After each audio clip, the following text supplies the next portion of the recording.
Ned Stark's first glimpse of King's Landing, after the fires of Robert's rebellion had been quelled, had been one of stark contrast. Grimy stone walls soaked in the blood of knights and commoners alike, and the taste of ash clinging to the inside of his mouth. Even in victory, the city looked broken, perhaps beyond repair. Though his friend Robert had ascended to the Iron Throne, Ned could not ignore the unmistakable echoes of injustice that still reverberated through those empty streets. Long ago, the Targaryens had held sway over every corner of Westeros, a dynasty that no one dared defy, until it was shattered when Rhaegar fell on the Trident and the Mad King was slain in the Red Keep. Now, Robert wore the crown, and the once proud House Targaryen had been reduced to stories whispered in dark alleys. The official line was that all Targaryens had been hunted down, from the old king's heirs to any distant cousins who might claim a link to the Iron Throne. Yet in the uneasy quiet that followed the rebellion, rumors persisted that 2 of the Mad King's children had escaped: Viserys, the beggar prince, and Daenerys, his younger sister. Ned had never felt comfortable with the systematic extermination of children. When Tywin Lannister had presented the bodies of Rhaegar's young ones, Aegon and Rhaenys, to Robert, Ned had been nearly sick. He had been so disgusted by the cruelty that he considered leaving court altogether. If not for his sense of duty and honor, and for the fragile stability that needed to be maintained, he might have gone back to Winterfell that very day. Robert, in his bloodlust, had roared approval at the gruesome trophy, though Ned swore he saw a flicker of reluctance or regret in Robert's eyes. Still, that moment, perhaps more than any other, had opened a rift between them. It was at that time that Ned discovered from Varys's whisperings that a newborn girl, Daenerys, had escaped the sack of Dragonstone with her older brother Viserys. None knew their whereabouts, but rumors claimed they had fled across the narrow sea. Ned felt the heavy weight of that knowledge settle into the pit of his stomach. If the day came when Robert discovered their location, he would send assassins. The thought of children, young and vulnerable, being hunted was too large a burden for Ned to ignore, no matter the crimes of their father or the rightful wrath of a newly crowned king. In the quiet halls of the Red Keep, Ned wrestled with his conscience until it nearly strangled him with guilt. The Targaryens had committed unspeakable crimes under Aerys II, burning men alive, sowing terror through the realm, but 2 frightened children could not be so guilty as to warrant immediate execution. And so, Ned did something he would never have dreamed of doing under other circumstances. He began to gather more information, carefully and secretively, about the exiled Targaryens. He let Varys's cryptic words guide him while ensuring he asked no question too loudly. Even years after the war, tension lingered, and no man could be sure who might whisper secrets in Robert's ear. Time passed, and Robert set about securing his rule. He married Cersei Lannister for the sake of a new alliance. Jon Arryn, their old mentor, took up his place as Hand of the King and labored to keep the peace. Ned returned to Winterfell, where the crisp northern air served as a balm to his troubled spirit. He had a new family to care for, a son named Robb, a red-haired wife who had come to him in the wake of personal tragedy. Winterfell needed him, and Robert rarely summoned him to court for matters of state, trusting Jon Arryn's guidance more than the stern counsel of his old friend. And so Ned found a semblance of peace in the north, even as he never quite escaped the memory of those Targaryen children. When Jon Arryn died under circumstances that felt too sudden, Robert called upon Ned to serve as hand. Once more, duty compelled him south. The heat of the capital closed in around him like a smothering hand. The intrigue, the politics, the relentless rumor. Ned could find no comfort in any of it. He performed his role diligently, but the moment he set foot in the Red Keep, the old concerns returned. Whispers had grown that Viserys Targaryen was gathering allies across the sea, that he sought to reclaim his father's throne. That would mean war, and Ned knew only suffering would come of it. No one ever spoke of Daenerys, the younger sibling, with much threat in their tone. She was a girl, or so they said, wed to some Dothraki horse lord in a savage land. The small council, with Robert's encouragement, debated sending cutthroats to kill her before she birthed a child that might threaten the realm. Ned refused to endorse such a move.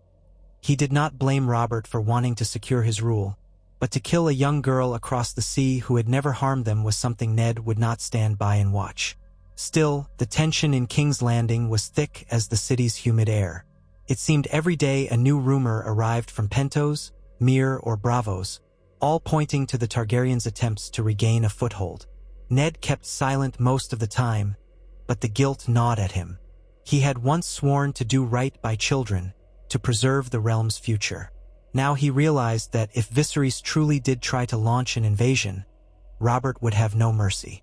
The storm that was coming threatened to drown them all in blood, north and south alike. One evening, restless in his chamber, Ned received a quiet visitor. Varys arrived unannounced, slipping past guards as easily as a cat through tall grass. He came bearing tidings, cloaked in riddles as usual. "My Lord Hand," the spymaster had whispered, "there are new developments regarding the exiled royals. Some might call them hopeful. Others might call them dangerous." Ned regarded Varys with a suspicious eye. He had never trusted the eunuch fully, but the man had proven his loyalty lay, if not with any one faction, then perhaps with the realm itself. "Speak plainly," Ned had said. "I've had enough riddles for one lifetime." Varys offered a small bow. "It appears that one of the Targaryen children has found their way into the company of Westerosi agents who wish to end the cycle of war. Certain powerful individuals across the sea. They may desire peace. They seek a negotiation that might, just might, avert catastrophe." Ned's brow furrowed. "Which child?" Varys smiled thinly. "Daenerys, the Khaleesi of the Great Grass Sea. She is no longer as powerless as many here would like to believe, but nor is she vengeful in quite the way some fear. She has, how shall I say, kindness in her heart, even for those who wronged her family. If an arrangement could be made, if terms of peace could be brokered, then perhaps no further blood need stain the roads of the Seven Kingdoms." Ned remembered the pleas of Robert's council to kill her. He remembered his own disgust at the callousness of it. The notion that this Targaryen girl might seek peace, rather than retribution, struck a chord in him. But he also feared Robert's temper, the rage that had once fueled an entire rebellion. Robert would not be easily convinced. "Who are these individuals who want to broker peace?" Varys shook his head. "Names are dangerous in King's Landing. Suffice it to say they have resources, and their reach extends into the free cities and beyond. They wish to find a mediator of unimpeachable honor, someone both sides might trust. They think that person is you, Lord Stark." Ned stared at Varys, heart thudding in his chest. He was no diplomat. All he wanted was to protect his family, to do his duty, to keep the North safe from any future conflict. If the Targaryens truly meant peace, could he turn away from the possibility that the realm might be spared another war? Yet every step toward negotiations with exiled royals who had once ruled Westeros felt like stepping onto a frozen lake in the middle of winter. The ice might hold, or it might crack beneath your boots. He told Varys he would think on it, and the eunuch slipped away like a phantom, leaving Ned in the hush of his bedchamber, troubled by the choice before him. If he told Robert of this plan, his friend would immediately roar about treason, about betrayal, about the right of conquest, about how Targaryens deserved only the sword. That might squash the entire plan, and the realm would march toward another war. If Ned tried to arrange something in secret, he risked being discovered, and that could unravel everything and cost him his life. In the end, Ned's conscience won. He could not stand aside and let the realm bleed again. So he whispered a single message to Varys, a coded phrase that would indicate his willingness to hear out these potential envoys. The spymaster nodded in satisfaction, then promised he would be in touch. Days turned into weeks, and weeks stretched out into months as subtle plans were laid. An uneasy calm reigned at court, but Ned could feel the tension beneath the surface. One day, Ned was informed that an emissary had arrived at King's Landing, apparently a merchant from Pentos. The rumor on the street was that he came to discuss trade agreements. But Ned saw him from afar, an older man with a calm, dignified bearing, whose hair was streaked with silver. He was not quite Braavosi, not quite Pentoshi.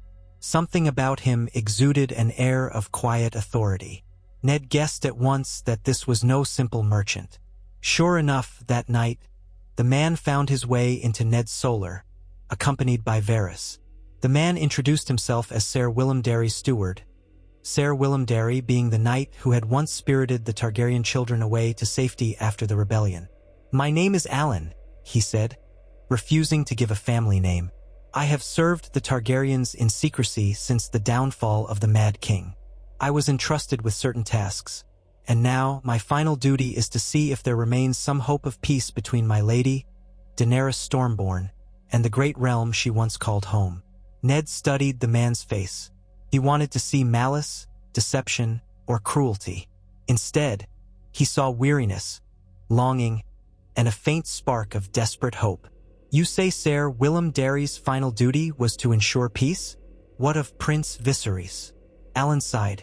"Viserys Targaryen believes the throne belongs to him by rights, and for years we believed it best to keep him hidden, to help him gain allies. But he is unstable. The burden of exile has weighed heavily upon his shoulders. I fear he has been consumed by bitterness. My lady Daenerys does not share his zeal for revenge, nor does she lust for the Iron Throne with the same kind of single-mindedness. She is different." Ned's heart clenched at the mention of Viserys' bitterness. He pictured a young boy, frightened, across the sea, learning hatred in place of warmth. "What do you want of me?" Alan chose his next words carefully. "My lady is willing to consider a treaty, one that would see no Targaryen banners marching on Westeros unless they are invited peacefully. She desires the bloodshed to end. She knows the stories of her father's madness. She knows the monstrous things done in the name of vengeance during the war. All she asks is a chance to return to the realm of her birth without bloodshed, without mercenaries and dragons." Ned's throat went dry at the word dragons. It was almost reflexive to associate Targaryens with their ancient beasts, but the dragons had died out long ago, save for the 3 eggs rumored to be in Daenerys' possession. Some said they were fossilized. Others insisted they were stone decorations, and still others believed in a kind of magic that might bring them to life. Ned dismissed most of those tales as rumor, but in Westeros, every rumor held a kernel of possibility. He leaned back in his chair, arms crossed over his chest. "How do you suggest I help?" Alan exchanged a quick glance with Varys, who wore an impassive face, as though he merely observed a game played before him. "We want you to come to a secret parley, not in King's Landing. My lady would not risk her life here, but somewhere along the narrow sea, perhaps on neutral ground. If you come, and you speak for the realm, perhaps we can find a path forward that will end this bitterness before it grows into full-blown war." Ned felt a chill, as though a draft had entered his solar. "Robert will never agree to this." "That is why Robert cannot know yet," Alan said quietly. "At least not until some hope of agreement is reached. If you say no, my lady will have to follow the counsel of those around her, perhaps even her brother. War will come eventually and more innocents will die. I beseech you, Lord Stark, please do not let that happen." Ned stared at the man's pleading eyes. He considered the risk, the danger, the possibility of betrayal. Then he thought of all the children he had seen orphaned during the rebellion, and the children who had perished, Targaryen or otherwise, in the fires of war. He nodded, as though an unseen hand had already guided his decision. "I will come," he said at last, "but the details must be carefully arranged." The smuggler Davos Seaworth, once in service to Stannis Baratheon, had a reputation for discreet voyages. Through the quiet machinations of Varys, Davos was brought into Ned's confidence. The man was reluctant at first, reluctant to betray the new king in any form. But when Ned explained that his actions might avert the next great war, Davos agreed, provided it stayed secret. In the dead of night, Ned left King's Landing with a small retinue of men he trusted implicitly, Jory Castle and a handful of other Stark guards. None of them knew precisely what Ned intended, only that it was a matter of grave importance. They traveled in disguise to the port of Duskendale, where Davos's ship, the Black Gull, waited. In hushed tones, Ned told the men they were sailing to meet an envoy from across the sea. Nothing more. They trusted him enough not to pry. The journey was fraught with Ned's anxieties. He thought often of Catelyn and his children in Winterfell. He prayed to the old gods that he was doing the right thing, that this meeting would not spark further conflict. Sailing past the ruins of the once great Targaryen seat of Dragonstone, he felt the old ghosts stirring. He tried not to imagine the blood that had seeped into the stones during Robert's assault. He tried not to remember the stories of Daenerys born in a storm so fierce it shook the castle walls. They crossed the narrow sea to a small island just off the coast of Lys, a place of no great strategic value, known only to local fishermen. A ruin of an ancient temple stood on a rocky promontory. There, by flickering torchlight under a waning moon, Ned Stark finally saw Daenerys Targaryen. She was little more than a girl, perhaps 15 or 16, with silver gold hair that caught the torchlight in a pale halo. She wore a plain white gown, unadorned by jewelry or finery. Beside her stood a hulking figure of a Dothraki blood rider, a pair of curious men in foreign clothing, and an older knight with deep-lined features and a bearing that spoke of loyalty. Ned assumed this must be Ser Jorah Mormont, the exiled knight from Bear Island, though the man's eyes held a sadness that Ned could not quite name.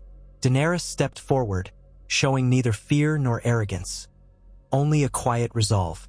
She inclined her head in greeting, and Ned, for his part, bowed with respect, mindful that she was, indeed, the daughter of the king he had once helped overthrow. "My lord," she said in a voice trembling with youth and an undercurrent of nervousness, "you are most welcome. I hope this meeting will be the beginning of something good for our people." Ned searched her eyes. He saw no madness there, no cruelty that some might claim was the Targaryen birthright. Instead, he saw earnestness, and perhaps a flicker of gratitude that he had come at all. "My lady," he replied, measuring his words carefully, "I have come to see if there is a path to peace between the crown in King's Landing and those who bear the Targaryen name. The realm has seen enough bloodshed." Daenerys let out a long breath, as though she had feared he might arrive only to deliver condemnation. "I am glad," she said. "I have prayed for someone to hear me, to see that I am not my father. What he did to your family and so many others was monstrous. I do not wish to defend his actions. But the people across the sea who follow my banner, they want me to claim what was once ours by force. I do not desire the 7 kingdoms as a spoil of war. I want a home for my child, if I should one day have one, and a place for those who have followed me." Ned noticed then that she placed a hand on her stomach, though he had heard the rumor that she might have been pregnant with Khal Drogo's child at one time, only for tragedy to strike. The rumors from the Dothraki Sea were muddled. He did not pry into her losses. Instead, he nodded. "Your father's madness consumed him, but it died with him. I hope your people might understand that Westeros has changed. Robert sits the throne and will not easily relinquish it. But I came to see if there is some compromise." She glanced at Ser Jorah, who gave a curt nod. Then she spoke with a firmness that belied her youth. "I do not ask to wear the crown that once belonged to my father. I will not challenge Robert Baratheon's claim through open war. But my brother Viserys, his pride might compel him otherwise. If I can convince him and the lords of the realm that there is a way to coexist, to secure alliances, perhaps by means of a royal marriage or a treaty, then maybe the realm will accept us as, well, not enemies at least." Ned inhaled sharply. The notion of some sort of marriage alliance was not new to him. Once upon a time, the great houses had forged alliances that spanned generations. But to marry a Targaryen into a noble house under Robert's reign might spark fury if not handled delicately. Robert's hate for Targaryens ran deep, fueled by the memory of Rhaegar Targaryen and the tragedy at the Trident. Still, Ned forced himself to consider it. War was certain if Viserys tried to claim the throne by conquest, with Daenerys by his side. But if the realm could find a place for the Targaryens, some lands, some measure of status, while acknowledging Robert's monarchy, maybe, just maybe, the fires of war could be extinguished before they were lit. In that ruined temple, amid ancient stones carved with foreign symbols, the group talked long into the night. They spoke of treaties and promises, of the potential marriage between Daenerys and a highborn lord of Westeros who might accept her lineage as part of an alliance rather than a threat. Ned was frank. Robert would not be easily convinced. Many of the great houses would balk at a Targaryen returning to any power in the Seven Kingdoms. And what of Viserys, whose claim superseded hers in the Targaryen line of succession? If he refused to bend, would that not place them all on a collision course? Daenerys's gaze dropped. "Viserys is my brother and I love him," she said, though her voice wavered as if uncertain. "But he has grown cruel over the years, always talking of the Iron Throne and dragons. He thinks it is his birthright to reclaim by any means. He does not see how the world has changed." She lifted her eyes to Ned, determination flaring there. "He is my blood, but I will not let him destroy my chance for peace. If I must stand against him, I will." Though her words were spoken softly, Ned heard the steel in them. This was no meek girl. She was a woman tested by exile and hardship. She had learned lessons he could only guess at, and she had come out tempered like good steel. For the first time, Ned believed this was truly possible. They reached a tentative understanding that night. Ned would return to King's Landing and find a way to present this peace accord in a manner that might sway Robert, or at least force him to consider it. In exchange, Daenerys promised not to endorse any invasion plans that might be brewing around her or with her brother. She would try to find an alternative path, although that might earn her the enmity of those who preferred war. They agreed to meet again in 2 moons' time, at another secret location, to discuss further details. The parted ways were uneasy, but hopeful. On the voyage back, Ned wondered how he would broach this matter with Robert. The king seemed to grow more unpredictable by the day, drowning himself in wine and self-pity at the memories of the woman he had lost. Still, Ned resolved to try. If the only alternative was war, he would risk Robert's anger. Back in King's Landing, Ned began to sow seeds of the idea among the small council, speaking abstractly of the dangers of another war across the sea and the potential for negotiation. Varys, for his part, added gentle hints, reminding the council that the realm could ill afford another protracted conflict so soon after the Greyjoy rebellion. Littlefinger snickered at the idea of a peaceful solution, while Grand Maester Pycelle looked scandalized at the notion of welcoming Targaryens in any form. Renly Baratheon, young and flamboyant, seemed curious but non-committal. Barristan Selmy, who had served under the Mad King, wore a complex expression each time the possibility arose. Robert predictably scoffed. "The only peace I'll make with a dragon is the peace of the grave. They've done enough damage to this realm. I'll not have them creeping back in." His voice boomed in the chamber, scattering lesser men's courage. But Ned pressed on, carefully, reminding Robert of the burdens of war, the cost in coin and lives, and the risk that a new Targaryen incursion might find allies in Dorne or among those still loyal to Rhaegar's memory.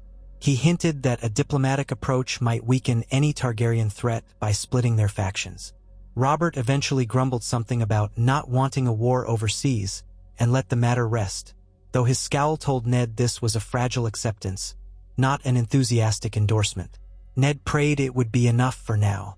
Weeks later, he slipped away from the capital a second time, with even fewer guards, leaving word he was investigating a petty squabble in the Crownlands.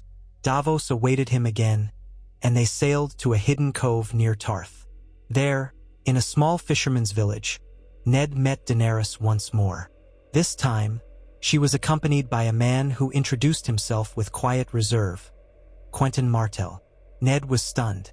Quentyn was the Prince of Dorne, nephew to the late Elia Martell, Rhaegar Targaryen's wife, who had been brutally slain during the sack of King's Landing. Dorne had suffered greatly under the rebellion's aftermath. For Quentyn to appear here in secret spoke volumes. He bowed to Ned, explaining that his father, Prince Doran Martell of Dorne, had known heartbreak and betrayal from House Targaryen's downfall. "My father does not forget," Quentyn said, his voice tight with the seriousness of a youth forced to carry a great weight. "But he is tired of seeing Dornish blood spilled for no good end. If war is to come, Dorne will do what it must, but we would much prefer a solution that spares us all." Daenerys smiled softly, though her eyes shone with wariness. "Prince Quentyn came to me with an offer of friendship, not conquest. Dorne has reason to despise House Lannister, reason to distrust the Iron Throne. Yet they remember the times when my family was allied to them by marriage. If we could rebuild that bond, it might be the foundation for peace. Ned began to sense the intricate web that was forming around them. The realm was not as united behind Robert as it seemed. Some houses remembered old loyalties, old grievances. The Targaryen presence in exile was a wound that might never fully close unless it was cleaned and properly dressed. He saw more and more the necessity of forging a peace that included Daenerys, or else face a realm that might break apart when the next spark of conflict flew. Still, convincing Robert to yield any ground on the Targaryen matter seemed near impossible. And what of the Lannisters, who had a stranglehold on so much of the crown's power? Ned's uneasy alliance with them was based solely on the fact that Cersei was queen, and her father Tywin's gold propped up the realm's finances. If Tywin smelled a Targaryen restoration, even a partial one, he would move swiftly against it, and possibly bring war to the entire kingdom. Around a small table in that fisherman's hut, Ned, Daenerys, Quentyn, and a trusted few hammered out the rough shape of an agreement. They spoke of a marriage alliance that might tie House Targaryen to a great house in Westeros. They spoke of a possible amnesty for Targaryen loyalists who had fled or remained in hiding. They spoke of the fate of Viserys, who remained across the sea, fuming at Daenerys' seeming betrayal of their father's cause. At times, Daenerys looked pained when she spoke of him, as though torn between family loyalty and the realization that her brother's thirst for power would only lead them back into darkness. By the time dawn light glimmered over the waters, they had outlined a plan. Quentyn Martell would return to Sunspear, carrying the seeds of an alliance. Dorne would consent to support the crown if a Targaryen was given a recognized place in the realm, perhaps as Lord or Lady of Dragonstone, a seat historically associated with the heir to the throne. Daenerys, for her part, would refrain from any military action, renouncing her claim to the crown in exchange for recognition of her lineage and rights to a portion of the Targaryen inheritance. Lands, incomes, and titles that would allow her a stable life in Westeros. In time, with the support of the crown, she might even consider a marriage that could tie House Targaryen to another noble line. The key was how to present this to Robert Baratheon. Ned knew the king well enough to suspect that the mention of giving Daenerys any official title would arouse fury. So Ned devised a step-by-step approach that might be introduced to Robert gradually. First, an amnesty. Robert would publicly declare that the exiled Targaryens, if they laid down all claims to the Iron Throne, could return to Westeros and live under the king's protection. The realm was stable enough, Robert might argue, that these children of the old regime posed no threat, and showing them mercy would prove his generosity. Then, once Daenerys was accepted at court in some capacity, perhaps as a royal ward, they could see about awarding her some lesser holdings. Step by step, they could keep Robert calm. It was a delicate dance. But Ned knew that the alternative was a savage war that might tear apart the fragile peace of the realm. He also knew there were many in the Seven Kingdoms who would chafe at the notion of Targaryens being pardoned. The Lannisters, particularly Tywin, had built their entire legacy on the downfall of House Targaryen. Even if Robert could be swayed, Tywin's gold and cunning could undermine the entire scheme. Returning to King's Landing with these plans in mind, Ned faced another challenge: the cunning of Cersei Lannister. She had watched Ned's disappearances with sharp eyes. Though she had no proof, she suspected something. She questioned him about his investigations, demanding to know what he was doing leaving the city at odd times. Ned answered curtly that he was looking into rumored plots against the crown. She scowled, but had no cause to stop him. Matters became more complicated when the matter of Daenerys Targaryen emerged in the small council once again. Word had reached Robert that she was rumored to be forging alliances in Essos. Robert, fueled by wine, raged about Dragonspawn and finishing the job. He demanded that Ned dispatch men to kill her. This was the moment Ned had long dreaded. With a steady voice, he refused. "We do not assassinate women on foreign shores, Your Grace," Ned declared in front of all assembled. "That is not the way of a true king." Robert bellowed curses, demanding that the council confirm his order. But Ned refused still, resigning his post as Hand rather than sign the death warrant for Daenerys Targaryen. Furious, Robert stormed out of the council chamber. Ned felt a coil of dread in his gut. He suspected that once Robert's anger cooled, the king might yield to reason. But it was the Lannisters, and behind them the cunning Littlefinger, who might seize this chance to incite chaos. Sure enough, that very night, Ned discovered that a group of hired assassins had been dispatched from King's Landing, their destination somewhere along the coasts of Essos, seeking Daenerys. Varys, appearing in Ned's chambers like a ghost, confirmed it. "They move quickly, my lord. You must do something, or else the peace we strive for will vanish in blood." Ned clenched his fists. "I shall ride to Robert myself. We cannot let this happen." Though it took considerable effort and the help of Barristan Selmy, who still held sway with the king, Ned secured an audience with Robert while he was alone. The king's anger still simmered, but Ned appealed to his sense of honor, reminding him that they had fought a rebellion to end tyranny and protect the realm, not to become butchers of young women. Robert's face was a mask of rage, but Ned's words found purchase. He recalled Robert's old sense of righteousness, that the king had once been a man who led armies for a cause greater than himself. At last, Robert signaled that he would stay his hand. "But if she sets foot in Westeros claiming any right to the throne," Robert growled, "I swear by the Seven, I will have her head." Ned felt relief, tempered by the knowledge that the assassins already dispatched might still carry out their mission unless recalled immediately. He urged Robert to recall them, saying it would prove the king's mercy and foresight. Robert, pride wounded, reluctantly agreed. At Ned's behest, urgent riders and crows were sent out, commanding those agents to return. Whether they would catch them in time or whether the assassins would ignore the order, Ned did not know. Time became the most precious commodity. Using the tenuous peace he had brokered with Robert, Ned tried to push forward the idea of an amnesty. He argued that if Daenerys truly meant no harm, offering her safe return was a masterstroke. She would either come quietly or prove by her refusal that her aims were hostile.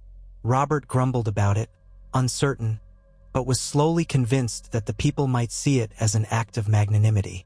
Cersei, of course, opposed it vehemently, but Robert overruled her, telling her to keep her silence. It was one of the few times Ned had ever seen Robert set aside Cersei's counsel so blatantly.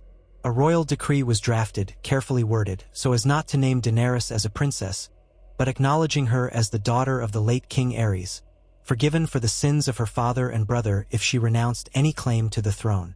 This decree was to be sent across the narrow sea by official envoys, publicly. If she came, she would be welcomed, albeit under watchful guard. If she refused, Robert would not be held accountable for any future measures. As the weeks passed, the realm began to buzz with talk of the king's surprising clemency. Some whispered that the king was cunning to flush out the dragon princess. Others speculated that this was the influence of Ned Stark, who had always been too honorable for his own good. But across the sea, the word reached Daenerys. She sent word back, discreetly, through their channels, that she would come under the protection of Prince Quentyn Martell and certain neutral lords from Braavos. That way, if Robert tried to turn on her upon arrival, it would cause a stir among Dornish and Braavosi alike. In King's Landing, the tension reached a fever pitch as the day of Daenerys' arrival drew near. Ned hardly slept. His nerves were raw. If anything went wrong, a single misstep, an insult, or an assassin's blade could spark bloodshed that no treaty could quell. He sensed the enmity in the air. The Lannisters were outraged, with Tywin sending scathing letters to the king. Cersei loomed, cold-eyed and furious, but she found herself increasingly marginalized as Robert, perhaps out of stubborn pride, refused to reverse his decree. At last, on a windy morning, a Braavosi ship flew into Blackwater Bay, carrying the exiled princess. Ned stood on the docks with a contingent of gold cloaks and a few knights, watching as the ramp lowered. His heart thudded in his chest. A hush fell over the curious onlookers crowded behind lines of city watchmen. Daenerys Targaryen appeared, flanked by Quentyn Martell and a small retinue that included Ser Jorah Mormont. She wore a simple gown of pale blue, her silver gold hair braided in a style that hinted at her time with the Dothraki. Though she was still so young, she carried herself like a queen, composed, regal, yet not haughty. She bowed her head to Ned Stark. "My lord, I come in peace, to accept the king's pardon." Ned inclined his head in return. "Welcome to King's Landing, Lady Daenerys. I trust your voyage was uneventful."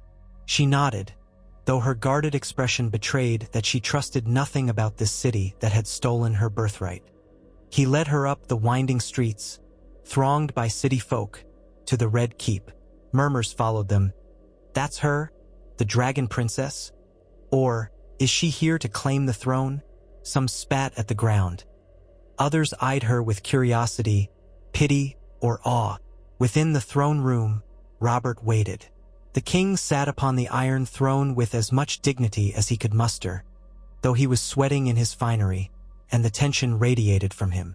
Cersei stood to one side, face pale with anger, while the small council arrayed themselves along the dais. Daenerys approached, each step echoing in the cavernous hall, and knelt at the foot of the throne. "Rise," Robert commanded, though his voice was gruff. He surveyed her for a long, silent moment. "Your father killed my father and brother," he finally said, voice echoing. "He burned nobles alive and terrorized this realm. You have come here to ask my forgiveness." Daenerys straightened, meeting Robert's gaze without flinching. "Your Grace, I cannot beg forgiveness for my father's sins, only acknowledge them. I know the horrors he committed. I am not him, nor do I seek to follow in his footsteps. I have come to pledge that I will never contest your rule, provided you permit me to live in peace in the lands of my birth." The gathered nobles stirred. Some looked appalled, others intrigued. Cersei nearly sneered. Robert frowned deeply, as if uncertain what to say. Then, from behind him, Barristan Selmy stepped forward, whispering something in Robert's ear. After a moment, Robert exhaled heavily. "Very well," he said in a thunderous voice. "The realm can show mercy to the innocent. Lady Daenerys Targaryen, I grant you my pardon. Your father's crimes died with him. If you keep your vow and do not conspire against my throne, I'll allow you to stay in Westeros. You will abide by the laws of the realm, and I'll have your oath to do no harm to my people." Daenerys nodded. "I so swear it, on the memory of my mother, who died giving me life on Dragonstone." The hall was silent. Then Robert raised a hand.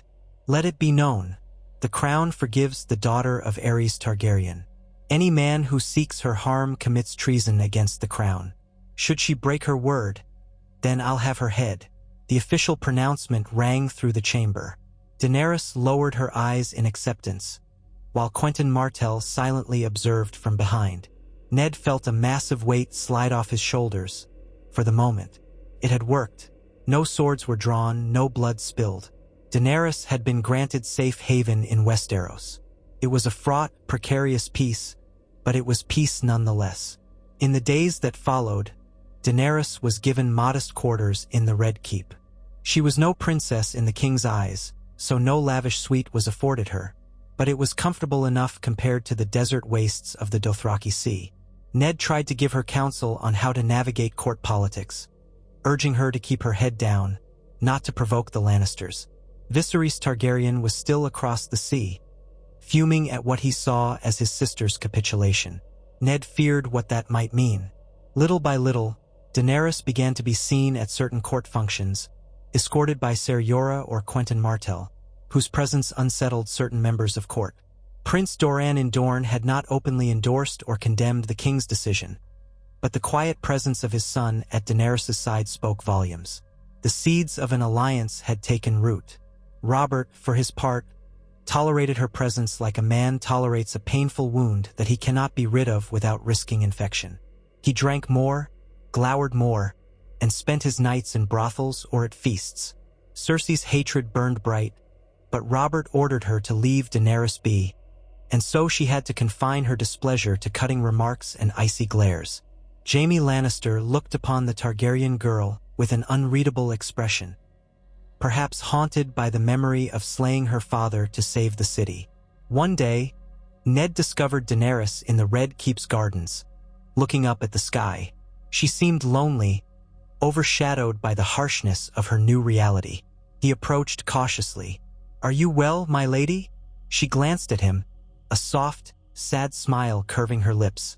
"I'm grateful to you, Lord Stark. Without your help, I might never have set foot here without violence. But it is hard. My name is reviled by so many, and I have heard. There are rumors that some in the city want me dead, no matter what the king says." Ned's expression darkened. "You have enemies, that is certain, but you also have allies you may not fully realize. Even in the north, there are those who remember Rhaegar kindly, who do not blame you for your father's madness." He hesitated. "If you keep to your word, protect the people, show them you have no desire to wreak havoc, you may yet earn their trust. It will be a slow process." She nodded, glancing at a single white rose that bloomed in the garden. "I have waited my whole life for a home. I can wait a little longer to be accepted." Not all was peaceful, however. Whispers reached Ned of secret plots. Some angry loyalists of Robert wanted to see the Targaryen line extinguished for good. Some old Targaryen supporters, hearing of Daenerys' arrival, flocked to King's Landing in secret, hoping to push her to claim her father's crown. It was a precarious line to walk. Ned found himself acting as an unofficial guardian, steering Daenerys away from the temptations of revenge, urging her to remain patient. Then, a small group of masked men made an attempt on her life late one night, slipping into the Red Keep through a servant's passage. Ser Jorah foiled the attempt, cutting one down before the rest fled. One died with a crossbow bolt from Jorah's hand, revealing a scarred face that Ned recognized as belonging to a Sellsword rumored to have ties to the Lannisters. Infuriated, Ned confronted Robert about it the next morning, demanding an investigation. Robert roared his outrage at the infiltration, insisting he had no hand in it and threatening to feed the conspirators to the crows. Yet Ned saw the doubt in Daenerys' eyes, the fear that she would never truly be S.A. Fahir. But rather than cower, Daenerys took a bold step.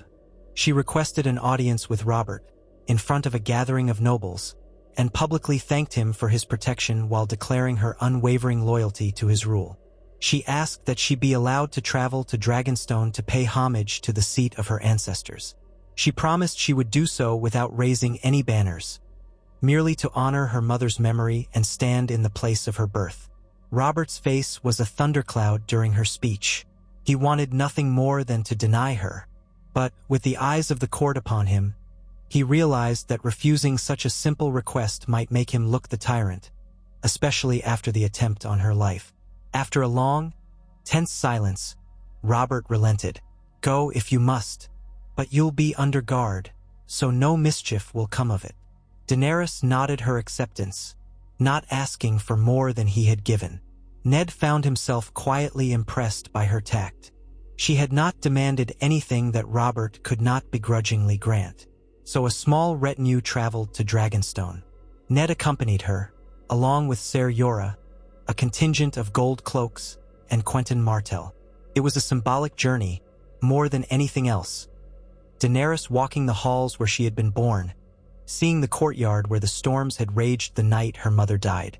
She lit candles in a small sept to pray for her parents' souls, though she admitted privately that she knew little of the faith of the Seven.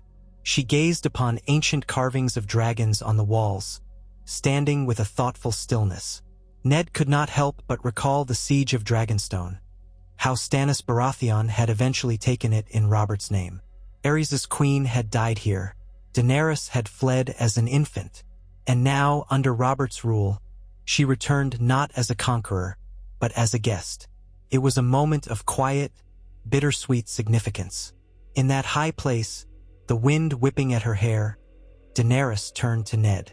"My father's madness stole everything from us. I have hated him at times for what he did to me, to my brother, to the realm. But I can't ignore that I am his daughter. I carry the name Targaryen." Ned studied her expression, seeing the tears that threatened at the corners of her eyes. "Your name is yours to shape," he said gently, "not your father's." She nodded, swallowing her emotion. "I want to shape it into something better. I do not want the realm to live in fear of the dragon's wrath. If there must be a Targaryen in Westeros, let me be one who stands for peace." That day, she placed a single small dragon egg, one of the 3 she had carried from the Dothraki Sea, on the castle's ancient hearth. No one quite knew why, though some speculated she sought to lay her inheritance to rest, symbolically. Others whispered that she hoped the old magic of Dragonstone might awaken what lay dormant inside the egg. Whatever her reasons, it remained a gesture largely steeped in mystery. Upon their return to King's Landing, they found fresh turmoil. Viserys Targaryen had arrived in Westeros, unannounced and uninvited, making landfall in the Stormlands with a ragged band of mercenaries. Rumor had it he believed Daenerys had betrayed their birthright by swearing fealty to Robert. The news spread like wildfire, accompanied by whispers that the Golden Company itself might support Viserys if he could pay their price. Robert, at first, flew into a rage, convinced that Daenerys had orchestrated her brother's landing as a pincer move. "I knew this was a trick," he snarled, demanding her immediate imprisonment. But she pleaded her innocence, pointing out that had she known of Viserys' arrival, she would not have taken the risk of returning to Dragonstone so openly. Ned stood by her, as did Quentyn Martell. At last, Robert grudgingly agreed not to lock her up. Instead, he gathered his council to decide how best to deal with Viserys. Some called for sending an army to crush the last Targaryen pretender. Others worried that doing so might stir rebellions among those lords still resentful of Robert's rule or hopeful for a Targaryen restoration. Littlefinger suggested letting Viserys roam until he proved a threat, so that the crown could claim a just cause to eliminate him. Cersei argued that they should arrest Daenerys after all, using her as bait to lure Viserys. Tempers rose, the council fracturing into argument. In the midst of this chaos, Daenerys requested one chance to speak with her brother before the crown decided his fate. "Let me reason with him," she said, voice trembling with a mix of fear and determination. "If he will listen, perhaps we can avoid a new war. He is my brother, after all." Robert's face was dark as a gathering storm. He nearly refused, but Ned pressed the king, insisting that if there was a chance, any chance at all, to settle the matter peacefully, they ought to take it. Barristan Selmy also added his voice, reminding Robert that the realm could ill afford more bloodshed. At length, Robert relented, but only under heavy conditions. Viserys was to be intercepted by a royal envoy, led by Ned himself, accompanied by Daenerys. If Viserys refused to stand down, then Ned had full license to bring him back in chains or kill him if need be. And so, once more, Ned Stark found himself journeying beyond King's Landing under the banner of uncertain peace. This time, an entire column of mounted knights and men-at-arms accompanied them, making their way toward the Stormlands where Viserys was rumored to be. Along the road, Ned wondered if he should have refused. The risk was enormous. If Viserys had a sizable mercenary force, they could be ambushed. And how would Daenerys fare, meeting the brother she had not seen since she parted ways with him in Essos? She must have felt a tangle of emotions at the prospect. At last, they caught sight of Viserys' camp near the border between the Stormlands and the Reach. It was pitifully small, no great army, just a cluster of tents. Ned and his knights approached under a flag of truce. Viserys came out to meet them. He looked nothing like the regal Targaryen prince that the old songs might describe. His hair was the same pale silver gold as Daenerys, but unkempt and greasy. His eyes were wild with desperation, and he wore mismatched armor that looked ill-fitted. When Daenerys stepped forward, he spat at the ground near her feet. "Sister," he said with mock courtesy, "how nice of you to bring the usurper's dogs with you. Perhaps you've come to kneel before your king." Daenerys' face was drawn, anguished. She forced herself not to flinch at his venom. "Viserys, please," she said softly. "I've done what I must to survive. The realm is not ours to claim through blood and fire. Father's reign ended. We can't change that, but we can spare lives if we stand down." Viserys laughed, a brittle sound. "Spare lives? Are you so weak now, sister, that you've forgotten the oath we made? Fire and blood, we said. The Iron Throne is our birthright. You kneel before that usurper, That drunken fool who slaughtered our family. And you think that is honorable?" Ned stood to the side, letting Daenerys speak first. He could see the heartbreak in her eyes as she tried to reason with her brother, urging him to understand that Targaryen rule was a relic of the past. But Viserys raged, gesturing wildly at the ragged mercenaries behind him. These men believe in my cause. The Golden Company will join me if I can pay them. I'll raise my banners in Dorne, in the Crownlands. The common folk will rise once they see a true dragon returned. And you, dear sister, you will be queen by my side, as you were meant to be." She shook her head. "No, brother. I have made my peace with the realm and the realm with me. There is no going back. You must yield or you will die." A flicker of madness danced in his eyes. "You would threaten me? I am the dragon. You are a silly little girl with delusions of peace. Peace is a lie. We take what is ours or we are nothing." Ned felt a profound sorrow watching this exchange. He thought of his own siblings, his dead sister Lyanna, his beloved brother Brandon. How painful to see kin parted by a conflict no one could truly win. And yet, the realm's future might hinge on what happened in these next few moments. Viserys barked an order to his mercenaries, telling them to seize Daenerys. Ned's knights drew swords in response. The tension snapped taut like a bowstring. Daenerys stepped back, trembling, but resolved. "Don't do this," she pleaded. Viserys advanced, and Ned signaled his men. In a heartbeat, the clearing filled with the ring of steel. But the ragged mercenaries behind Viserys looked uncertain. The presence of a heavily armed royal escort clearly outmatched them. Most were sellswords, loyal only to gold. Ned could see that they weighed the risk of open battle. One of them tried to make a show of aggression, but as soon as Ned's knights began to form ranks, most of the sellswords shrank back. Viserys, incandescent with fury, drew his sword and lunged wildly for Daenerys, screaming, "You are no sister of mine!" Ned lurched forward to protect her. Ser Jorah was faster, intercepting the blow with his own blade. The ring of steel filled the air. Daenerys stumbled back, terror in her eyes. The sellswords fell away, unwilling to stand against a disciplined force for a mad Targaryen prince with no hope of paying them. Ser Jorah's sword scraped against Viserys, driving him back. In the swirl of motion, Ned saw the madness that had consumed the last male scion of House Targaryen, saw the hatred in Viserys' eyes. He felt a pang of pity, but also dread. There would be no living with this man if he survived. The realm would never know peace. Daenerys, tears in her eyes, called out to her brother once more, a final plea, but he ignored her, spitting vile curses. Viserys launched a clumsy attack, and Jorah easily disarmed him, slamming him to the ground. The prince flailed, shrieking for his men to help him, but none stepped forward. Jorah placed a boot on Viserys' chest, sword pointed at his throat. He glanced at Daenerys, awaiting her word. For a brief moment, Daenerys stood paralyzed by grief and horror. Then she found her voice. "Brother," she whispered, "I loved you once, but you have become the very monster people fear the Targaryens to be.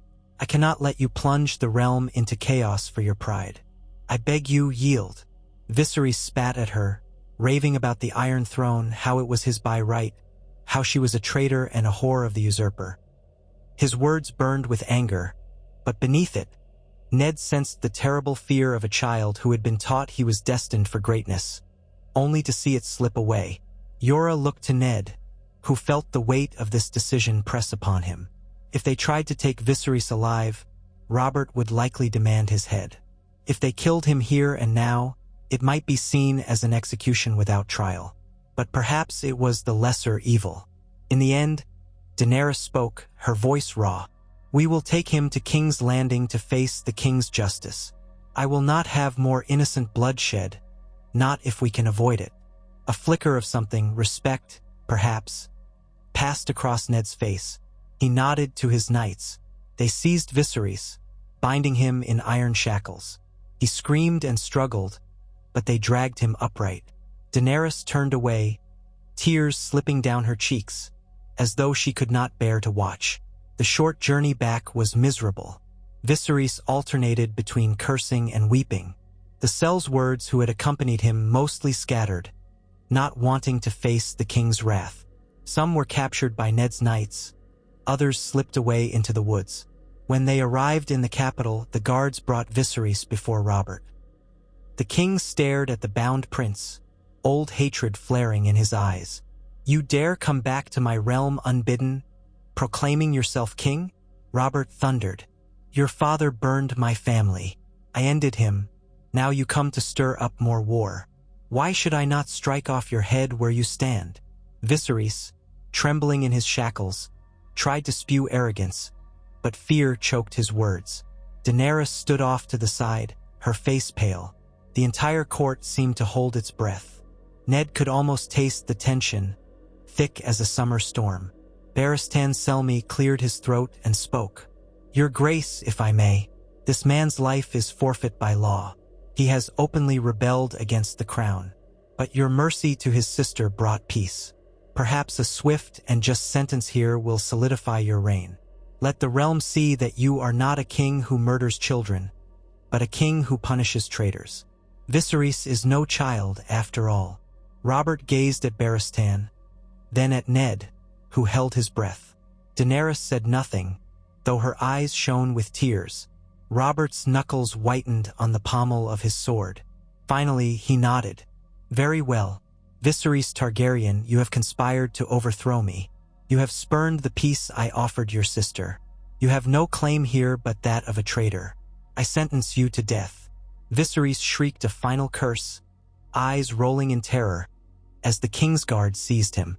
On that very spot, in front of the assembled court, Ser Ilan Payne raised the greatsword that had once been ice, Ned Stark's ancestral blade, now in the service of the king's justice.